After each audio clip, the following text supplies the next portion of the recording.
الشیطان الرجیم بسم اللہ الرحمن الرحیم رب اشرح لی صدری ویسر لی امری واحلل عقدۃ من لسانی یفقهوا قولی۔ میرا نام احمد ابو سعید کے ساتھ خادم قرآن میں لکھا ہوا ہے، اور چونکہ وقت بھی کم ہے اور پوری باتیں بھی نہیں ہو سکتی ہیں، فاضل حسن پرویز صاحب نے فون کر کے بولا کہ آپ کو آنا ہے۔ وہاں تک بات ٹھیک تھی، کہا کہ آپ کو کچھ کہنا بھی ہے۔ تو ایک تو بات ہے گواہ سے میرے بہت پرانے تعلقات ہیں، فاضل صاحب سے پرانے تعلقات ہیں، اردو سے پرانے تعلقات ہیں، اور قرآن کی جو خدمت کا معاملہ ہے اس کا یہ اعزاز ہے کہ مجھ جیسے نکمے کو یہ موقع مل رہا ہے۔ تو اور قرآن کی یہ شان ہے کہ جو اس کی خدمت کرے گا اللہ تعالیٰ اس کو مخدوم بنائے گا، خادم سے مخدوم بنائے گا، یہ اس کا احسان ہے۔ سچ کی معاملہ ایسا ہے کہ اس سے پہلے بھی ان کے ایک مضامین جو آتے ہیں، سچ ہی تو مجھے کہنے دو، آج بھی انہوں نے سچ کی بات کی ہے۔ تو میں زیادہ بات کرنے کے بجائے قرآن کی وہ چیز، قرآن کی وہ بات جس میں کہ قائم بالقسط، یعنی سچ پر قائم رہنے کی جو بات ہے، اس کے 3 آیتیں آپ کے سامنے سناؤں گا، اس کے معنی تھوڑے بہت بتا دوں گا، اور اس کے بعد میں آپ سے رخصت چاہوں گا۔ میں فاضل حسن پرویز صاحب سے اس بات کی اجازت چاہ لیتا ہوں۔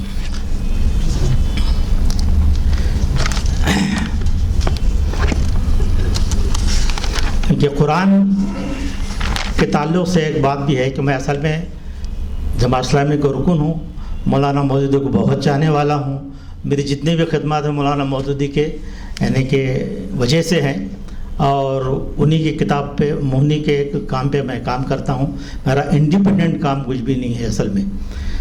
اور مولانا مودودی کے زبان حیاتی ابھی مرتب ہوئی ہے، اسی حال میں انشاءاللہ چند دنوں کے بعد اس کا آپ کے رسم اجرا بھی کا پروگرام بھی ہوگا انشاءاللہ العزیز۔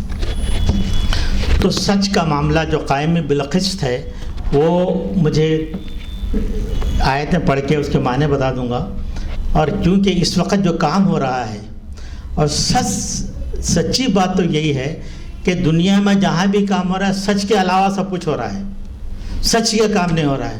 جبکہ اللہ تعالیٰ فرماتے ہیں الذین یقولون ربنا اننا آمنا فاغفر لنا ذنوبنا وقنا عذاب النار الصابرین والصادقین والقانتین والمنفقین والمستغفرین بالاسحار شہید اللہ انہ لا الہ الا هو والملائکۃ اولو العلم قائما بالقسط لا الہ الا هو العزیز الحکیم۔ الذین، وہ لوگ جو کہ یقولون، کہتے ہیں، ربنا، اے ہمارے پروردگار، اننا آمنا، بے شک ہم نے ایمان لایا، فاغفر لنا ذنوبنا، پس ہم کو معاف فرما دے ہمارے غلطیوں سے، ہم کو ذم سے۔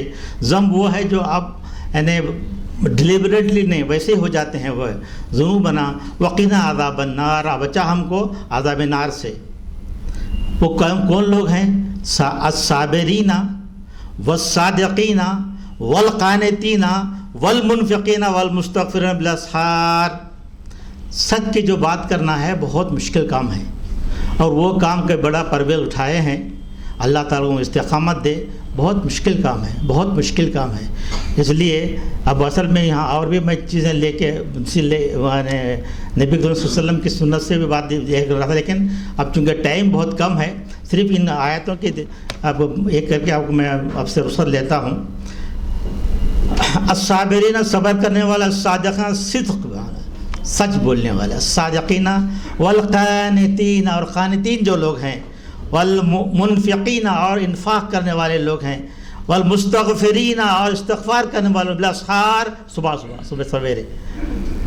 شہید اللہ، شہادت دیتا ہے اللہ تعالیٰ، شہادت دے رہا ہے، انہ لا الہ الا هو، سے وہی اللہ ہے، اس کے سوا کوئی الہ نہیں ہے، والملائکۃ اولو العلم، اور گواہی دیتے ہیں ملائکہ، فرشتے بھی، اور العلم، اور صاحب علم لوگ بھی، قائما بالقسط، قسط پہ قائم رہنے والے، سچائی پر رہنے والے، عدل پہ قائم رہنے والے، یہ سب یہ ہیں۔